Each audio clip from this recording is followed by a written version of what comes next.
사랑합니다. 축복합니다.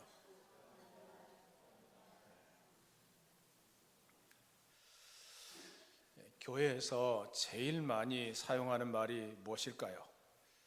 모이면은 제일 좋아하는 얘기가 아마 은혜라는 말일 것입니다. 여러분, 은혜가 무엇입니까? 기독교 신학자 톰슨스 박사는 은혜를 다음과 같이 멋있게 정의했습니다. 은혜란 당신의 공로로 얻을 수 있는 것도 아니고 당신의 무공로로 잃어버릴 수 있는 것도 아니다. 은혜는 우리의 잘잘못을 따지지 않고 주시는 하나님의 사랑의 선물인 것이다. 이 놀라운 주님의 은혜를 감사해야 한다라고 말했습니다. 우리는 은혜를 세 가지로 정리해 볼 수가 있습니다. 은혜는 자격을 따지지 않습니다. 또 은혜는 내 힘으로 얻어낼 수도 없는 것입니다. 그래서 은혜는 받는다고 말합니다. 그리고 은혜는 갚을 수도 없는 것입니다. 여러분, 우리는 은혜는 선물입니다. 그래서 은혜는 하나님께서 아무 조건도 없이 일방적으로 베풀어 주시는 것입니다. 우리가 하나님의 사랑을 입은 것으로부터 시작해서 은혜가 아닌 것은 단 하나도 없습니다.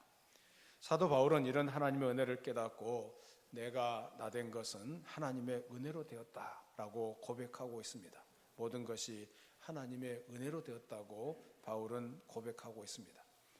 그리고 오늘 본문에서 바울은 말합니다. 내 아들아, 그러므로 너는 그리스도 예수 안에 있는 은혜 가운데서 강하고 라고 했습니다. 은혜 가운데서 강해져 가라 라는 제목으로 은혜를 나누고자 합니다. 바울은 오늘 본문에서 믿음의 아들 디모데에게 은혜 가운데서 강하라고 말씀하고 있습니다. 은혜 가운데서 강해지라는 것입니다. 바울은 하나님의 은혜를 체험한 자였습니다. 그런 바울은 디모데에게 은혜 가운데서 강해져 가라고 말씀하고 있습니다.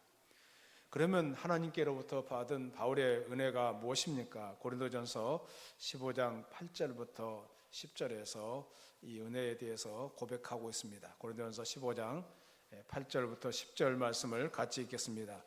맨 나중에 만삭되지 못하여 난 자 같은 내게도 보이시었느니라.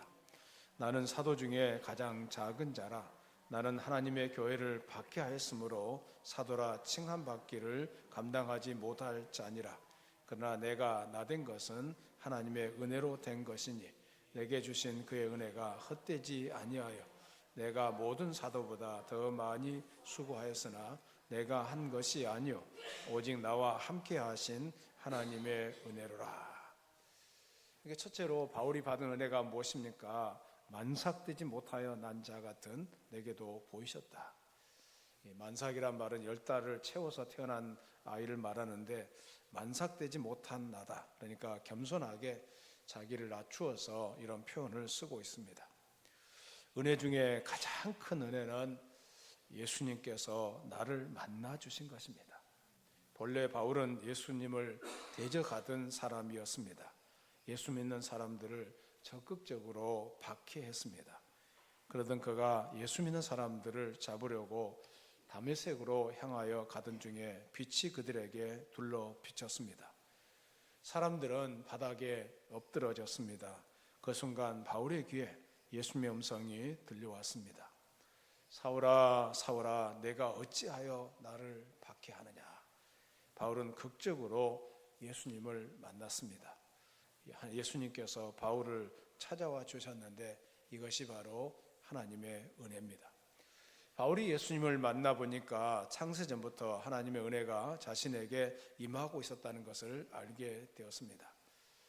예수 믿는 사람들을 박해하던 그 순간에도 하나님의 무한하신 사랑이 내리고 있었고 자신을 부르고 계셨다는 사실을 깨달았습니다.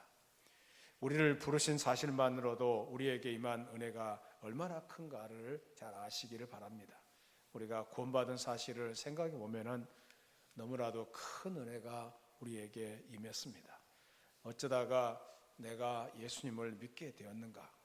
참으로 놀라울 따름입니다. 이 구원의 은혜가 저와 여러분에게 임한 것입니다.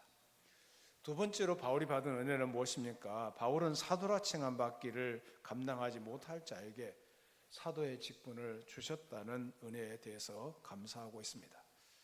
바울은 예수님을 만나기 전에는 교회를 박해하고 성도들에게 고통을 주었습니다. 교회를 깨뜨리려고 수단 방법을 가리지 않았습니다. 예수 믿는 사람들을 미워하고 스데반을 돌로 쳐 죽이는데 앞장섰고 온갖 수단 방법을 가리지 않고 성도들을 괴롭혔습니다. 바울은 잘못된 열심으로 지나치게 교회에 해를 입혔습니다. 그것은 하나님을 대적하는 일이었고 하나님이 하시고자 하는 일을 방해하는 일이었습니다. 그런 죄를 저지를 때 하나님께서 바울을 심판하실 수도 있었는데 하나님은 바울을 내치거나 심판하지 않으셨습니다.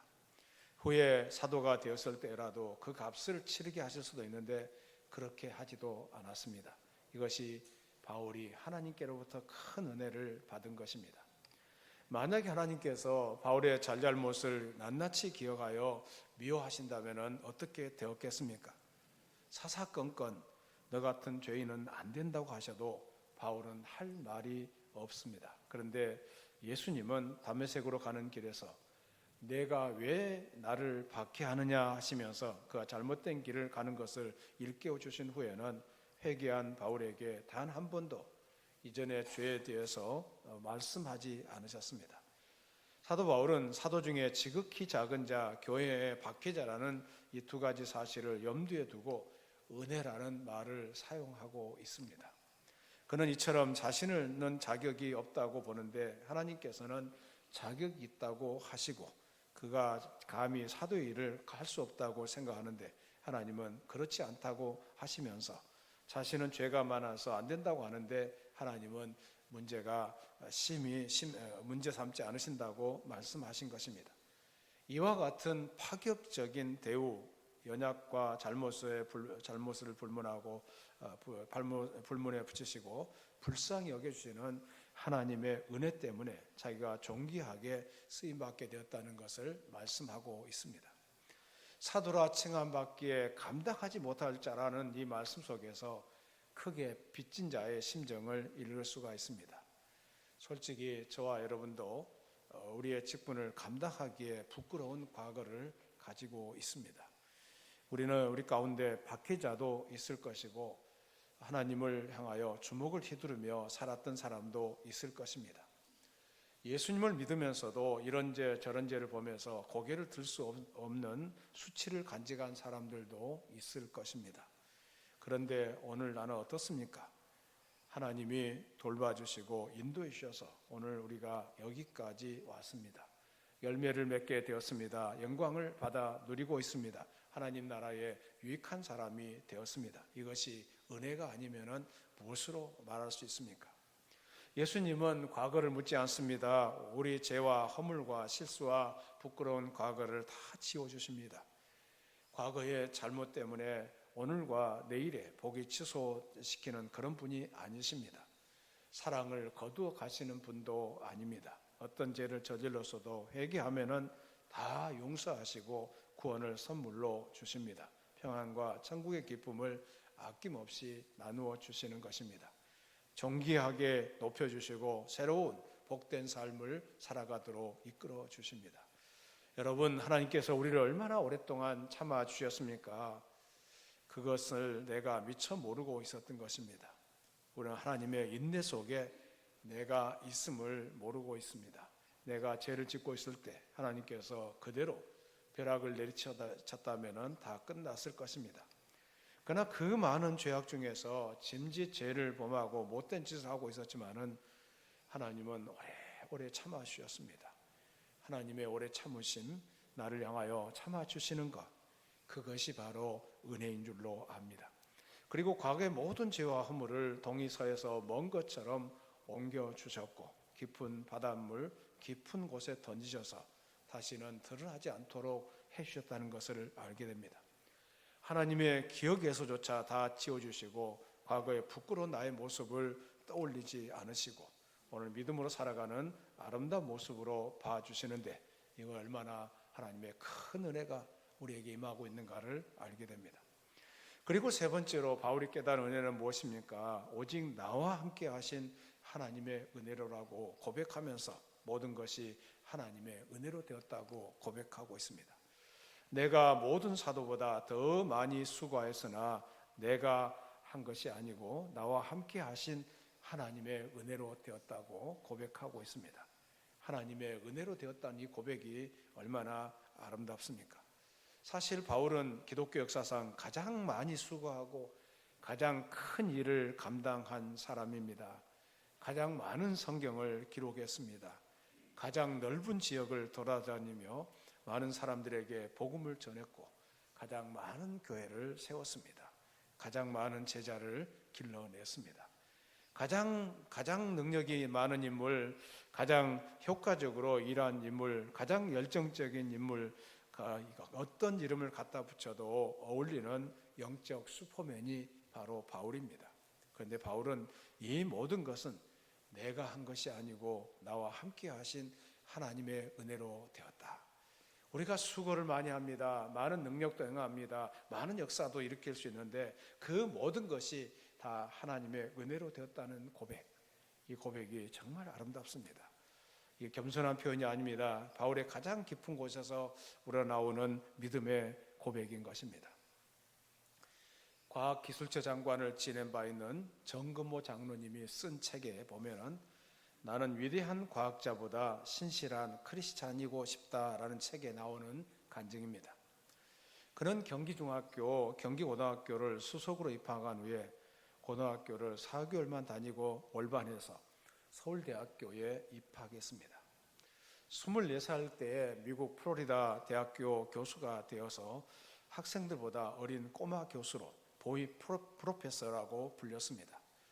그러던 그가 신부전증으로 고통당하는 아들을 위해서 신장을 기증하게 되는데 그 과정에서 예수 그리스도를 영접하는 중생의 체험을 했습니다. 이렇게 똑똑한 사람, 이렇게 머리가 좋은 사람, 이런 사람을 다루기가 얼마나 어려웠겠어요. 그런데 그 아들이 신부전증 고통을 당하면서 신장을 하나 이렇게 주었던 것 같습니다. 그는 허물과 죄로 죽었던 너희를 살리셨도다. 예수 그리스도를 보내셔서 죽게 하심으로 허물과 죄로 죽었던 너희를 살리셨다. 그리고 예수 그리스도께서 이 허물과 죄로 죽은 너를 영적으로 죽었던 우리를 살리셨도다라는 에베소 2장 말씀에 감추어진 하나님의 사랑에 눈물을 느끼고 눈물의 샘이 터졌습니다. 그리고 그때 하나님의 음성을 듣게 되었습니다. 내 사랑하는 아들아, 십자가를 지고 가는데 아들에게 감사한 적이 있느냐? 그래서 하나님께 물었습니다. 제 아들에게 감사하라니요. 하나님의 말씀이 또 들려옵니다. 내 아들이 아니었다면 내가 나를 향하여 기도할 수 있었겠느냐라고 말씀했습니다. 그리고 그는 외쳤다고 합니다. 주님, 제 아들은 효자입니다. 저를 구원하시기 위해서 무거운 짐을 져하였던 아들에게 감사하겠습니다. 제 아들은 효자입니다 라고 말했다고 합니다. 너무나도 감사한 나머지 그는 지성인답지 않게 목이 터져라고 울었다고 합니다. 학력과 과학의 능력으로 손댈 수 없는 생명의 역사 앞에 자신의 무력감을 느꼈다고 합니다. 그리고 자신을 세우시는 하나님의 은혜를 깨닫고 높은 곳에만 다니던 모습을 내려놓고 오직 하나님만 의지하면서 하나님의 뜻대로 살겠다고 서원하고 지금까지 은혜로 살고 있다고 고백했습니다. 나이가 들어가면서도 인간의 무력함을 느끼지 못하거나 창조주 하나님의 주권에 인생을 맡겨드리지 못한다면 아직 인생을 모르는 사람입니다. 이어령 씨도 자신의 딸이 고통당하는 모습을 보면서 이성과 지성 너머에 있는 신의 존재를 깨닫고 하나님 앞에 무릎을 꿇었다고 합니다. 이어령 씨도 하나님의 은혜를 깨달은 것입니다. 바울이 이 편지를 쓸 당시 디모데는 영적으로 상당히 침체해 있던 시기였습니다. 디모데는 하나님께로부터 받은 은사를 제대로 활용하지 못하고 있었던 것입니다. 바울은 자기 생애를 마감하는 시점에서 자신의 사역을 이어받을 디모데가 영적으로 침체해 있는 것을 매우 안타깝게 생각했습니다. 그리고 이러한 상태가 지속되는 한 결코 충성된 삶을 살 수 없다는 것을 잘 알고 있었습니다. 그래서 바울은 디모데에게 그리스도 예수 안에 있는 은혜 속에서 강해질 것을 당부하고 있습니다. 오늘 1절 말씀을 다시 한번 읽습니다. 1절입니다. 시작. 내 아들아, 그러므로 너는 그리스도 예수 안에 있는 은혜 가운데서 강하고 은혜 가운데서 강해지라는 것입니다. 우리 늘푸른교회 성도들은 은혜 가운데서 강해지기를 바랍니다. 약한 성도가 되어서는 안 됩니다. 담대하게 살아가셔야 됩니다. 예수님의 은혜로 우리 모두가 강한 신념을 가지고 살아가야 할 줄로 믿습니다. 우리가 약해져서는 안 됩니다. 강한 믿음을 가지고 살아가는 그런 주의 종들이 되어야 할 줄로 믿습니다. 예를 들면 이런 것과 같습니다. 우리가 휴대폰이나 노트북 컴퓨터 그런 전자기기를 사용할 때 배터리로 몇 시간을 사용할 수가 있습니다. 그런데 배터리가 더 이상 전원이 공급하지 않으면 배터리가 방전될 수 있다는 그런 메시지가 나올 것입니다.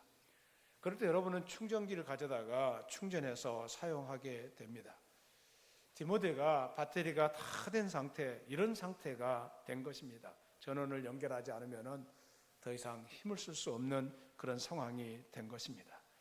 그런데 이 메시지가 들어왔음에도 불구하고 그대로 놔두면 그는 방전되고 말 것입니다. 우리가 예수 그리스도의 은혜라는 전원에 연결되어 있지 않으면 우리는 쉽게 연약해지게 됩니다. 강해질 수가 없습니다. 처음에 한번 충전되면 힘에 의해서 강한 듯이 보이지만은 얼마 가지 않아서 힘을 잃게 됩니다. 그래서 여러분 각자가 하나님 말씀을 가까이 하시고 그 말씀 속에 잠기시고 그 말씀대로 묵상하시면서 그 말씀대로 살아내야 할 줄로 믿습니다. 신앙생활 하는 것이 그냥 교회만 왔다 갔다 하는 것이 아닙니다. 가정 안에서도 하나님 말씀을 가까이 하시고 그 말씀대로 순종하는 삶이 진행될 때 그때 우리가 힘을 얻게 되는 줄로 믿습니다. 여러분 가운데 신앙생활 하는 것이 대단히 힘들다고 생각되거나 과거에는 기쁨을 누렸는데 지금은 신앙생활 하면서 그 기쁨을 누리지 못하고 있다면 그것은 여러분이 신앙의 배터리가 다 된 상태라는 사실을 말씀하고 있습니다. 그럴 때 우리는 주님께로 신앙 전원을 연결해야 합니다. 그렇지 않으면 여러분은 신앙의 기력이 쇠하여져서 많은 것을 잃어버리고 말 것입니다. 그러므로 항상 예수 그리스도 안에 있는 은혜를 공급받아야 합니다. 내게 은혜가 있을 때는 나는 비로소 강해질 수가 있는 것입니다. 브라질의 아마존 강은 바다와 맞닿은 끄트머리가 세계에서 제일 넓다고 합니다. 자그마치 7만 평방킬로미터나 되기 때문에 양쪽 언덕이 잘 안 보여서 처음에 가는 사람은 강에 들어선 것이 아니라 아직 바다 한복판에 있는 줄로 착각한다고 합니다. 대서양에서 폭풍 때문에 오랫동안 표류한 배 한 척이 이 식수를 구하기 위해서 겨우 이 하구에 도착했습니다. 해도상으로는 분명히 아마존 하구에 도착했을 때가 되었는데 여전히 언덕이 보이지 않습니다. 다른 배가 마치 지나가고 있습니다. 그 배 사람을 향해서 소리를 질렀습니다. 식수를 구하고 있는데 아마존 강은 어느 쪽이요? 그쪽에서 고함 소리가 들려왔습니다. 당신들은 이미 맑은 물 한복판에 있어 물통을 내려 뜨기만 하시오 라고 말했습니다.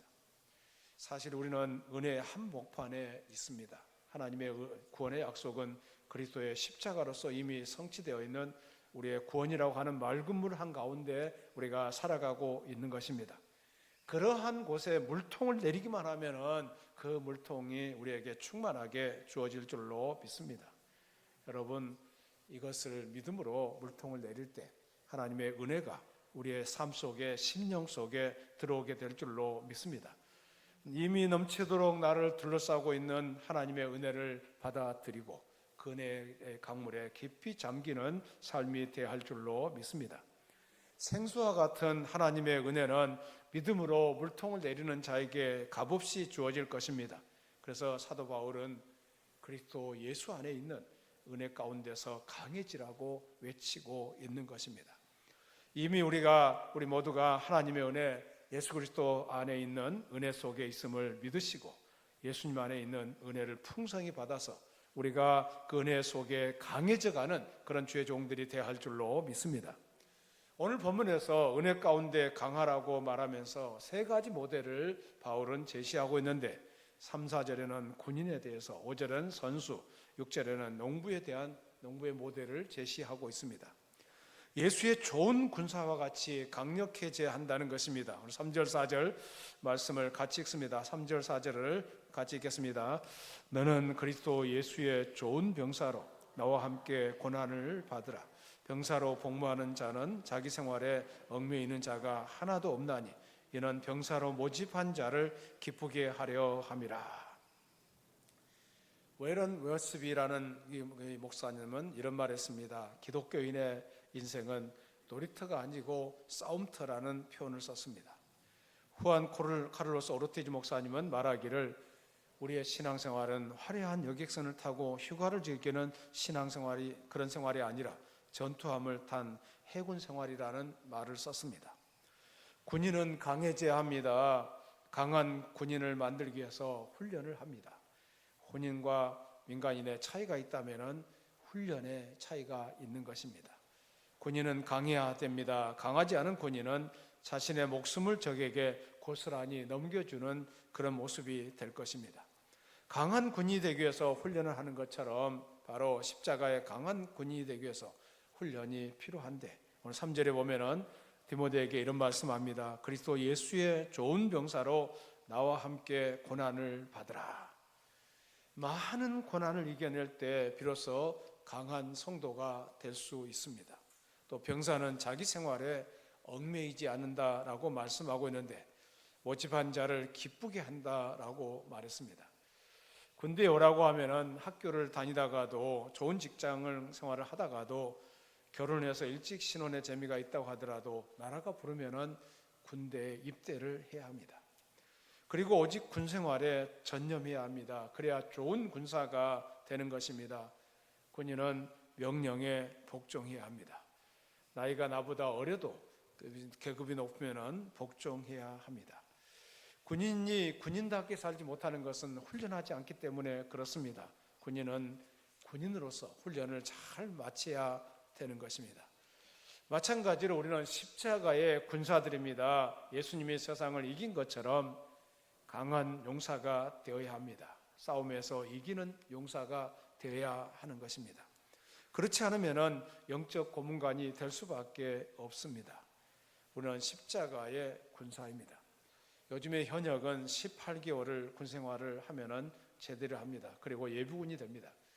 제가 군대 생활할 때만 해도 저희는 33개월 군생활했거든요. 33개월의 군생활. 지금은 18개월이니까 아주 짧은 군생활이라는 생각이 듭니다. 십자가의 군사는 여기 강한 군사가 되어야 할 줄로 믿습니다. 십자가의 군인은 남자뿐만 아니라 여자들도 입대해야 합니다. 그리고 제대가 없는 평생 직업군이라는 사실을 기억해야 할 것입니다. 우리의 대장 예수 그리스도도 하나님 앞에서 예만 있고 아니오는 없었습니다. 하나님의 명령인 성경 말씀대로 늘 순종하면서 기도하고 훈련받아서 강한 성도가 되어야 할 줄로 믿습니다. 들푸른교회 모든 성도들은 하나님 앞에서 강한 성도들이 되기를 바랍니다.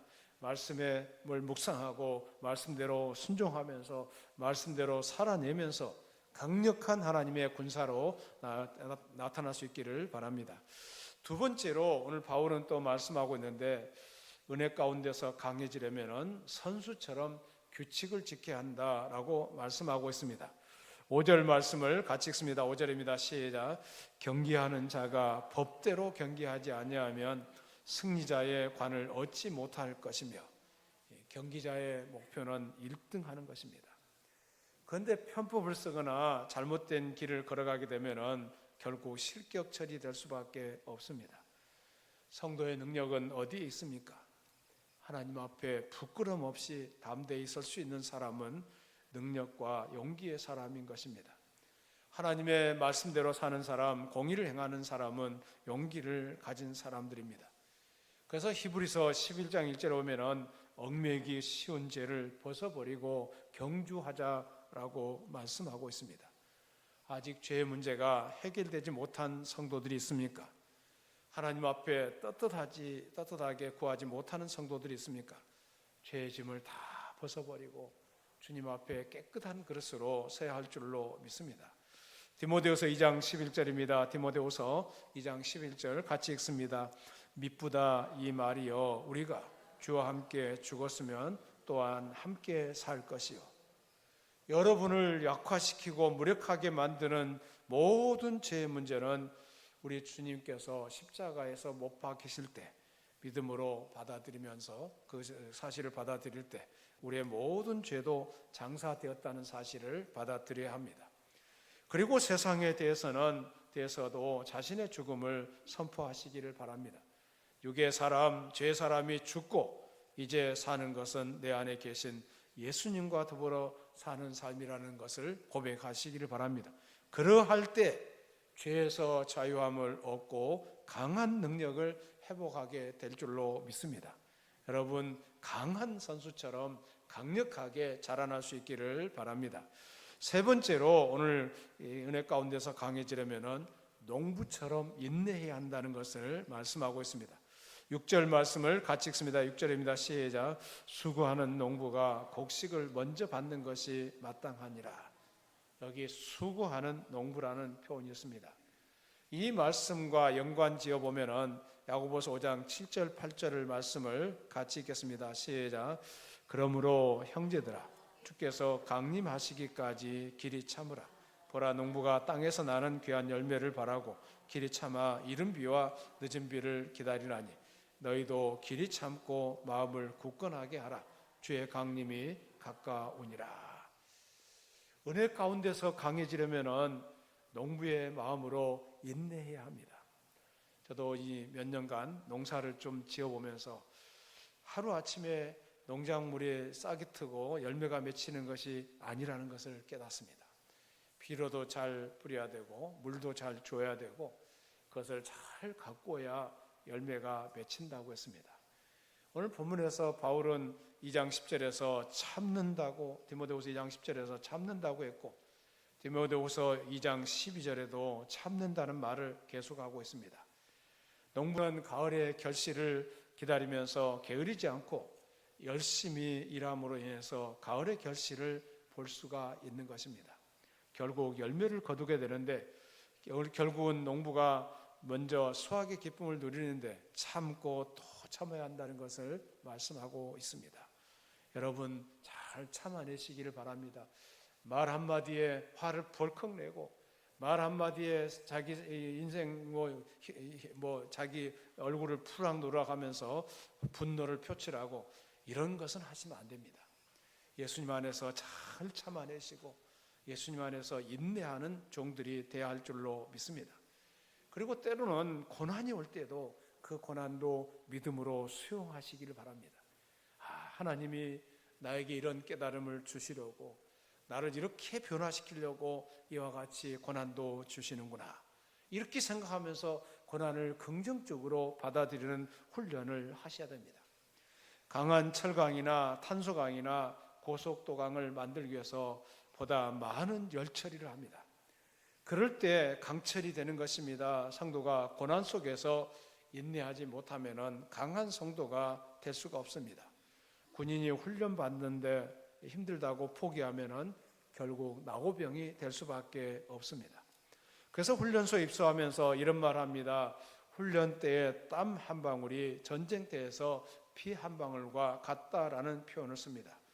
이 말은 땀 한 방울 더 흘린 군인은 전쟁터에서 피를 덜 흘리게 된다는 말인 것입니다.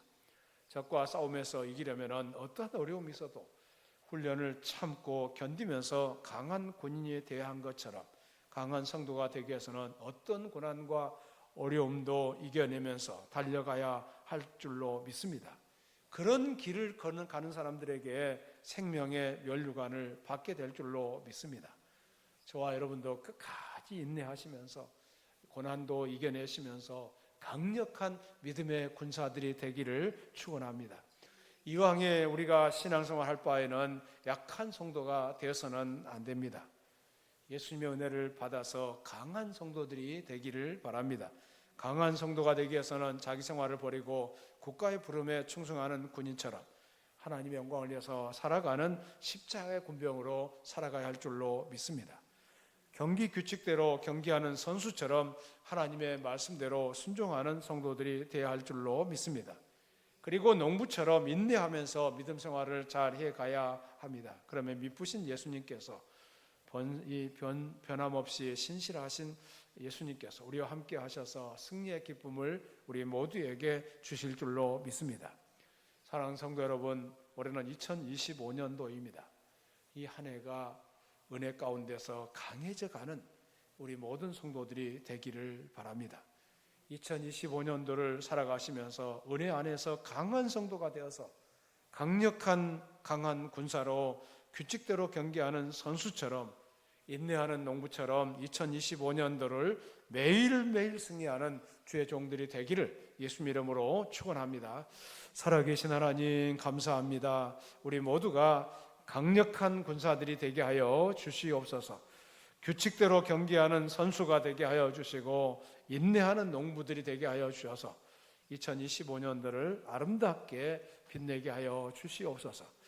우리가 하나님께로 받은 은혜가 너무 많습니다. 많은 은혜를 받았습니다. 지금도 하나님의 은혜로 살아가고 있습니다. 하나님의 은혜 가운데서 더 강해져 가게 하여 주시오며 믿음을 따라 승리하는 한 해가 되도록 축복하여 주시옵소서. 2025년도를 기대합니다. 아름다운 한 해가 되게 하여 주시고 좋은 열매로 하나님께 영광 돌리게 해 주시옵소서. 예수 이름으로 기도드리옵나이다. 아멘.